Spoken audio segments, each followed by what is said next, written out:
Our top story of this hour, North Korea has said its recent missile launches were tactical nuclear drills overseen by President Kim Jong-un and come as a response to US-led drills in the region. North Korean state media, the KCNA, released two pictures of President Kim overseeing the tests and said Pyongyang decided to organize military drills under the simulation of an actual war. The state media has said North Korean army units were involved in the operation that went on from the 25th of September to the 9th of October.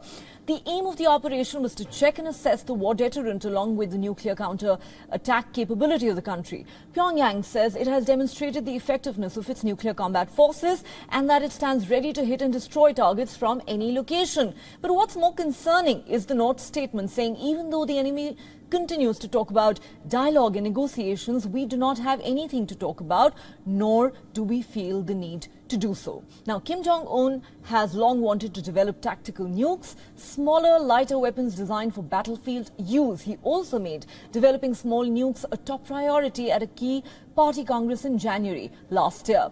Last month, North Korea revised its nuclear laws, envisaging a wide range of scenarios in which it could use its nukes. Kim Jong-un has declared North Korea an irreversible nuclear power, effectively ending the possibility of any denuclearization talks. The escalation in the Korean peninsula comes after the US and South Korea held joint maritime exercises involving a US aircraft carrier on Friday. The naval exercises involved the US carrier Ronald Reagan and its strike group. Prior to that, the naval forces of South Korea, Japan and the United States also conducted joint drills. And for more on that story, we earlier spoke to WION correspondent Chris Gilbert, who is in Tokyo.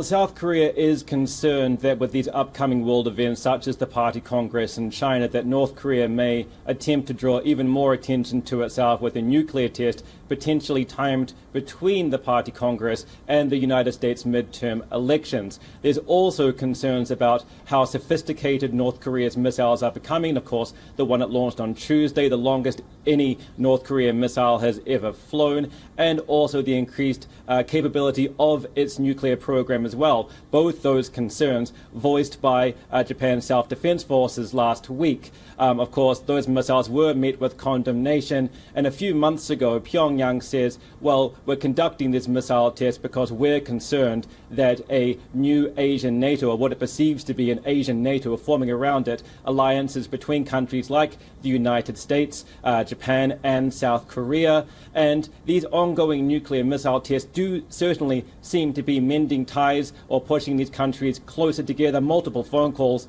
last week between leaders of these countries, and now the Canadian foreign minister is now visiting the region, South Korea and Tokyo this week as well. And the foreign ministers of Japan and Malaysia spoke just yesterday, all discussing regional security, the ongoing threat of these missile tests. There may be other threats in the region they may be identifying as well, such as the increasing influence of China. But for now, all fingers are pointing at North Korea and the potential for a nuclear test by the end of the year.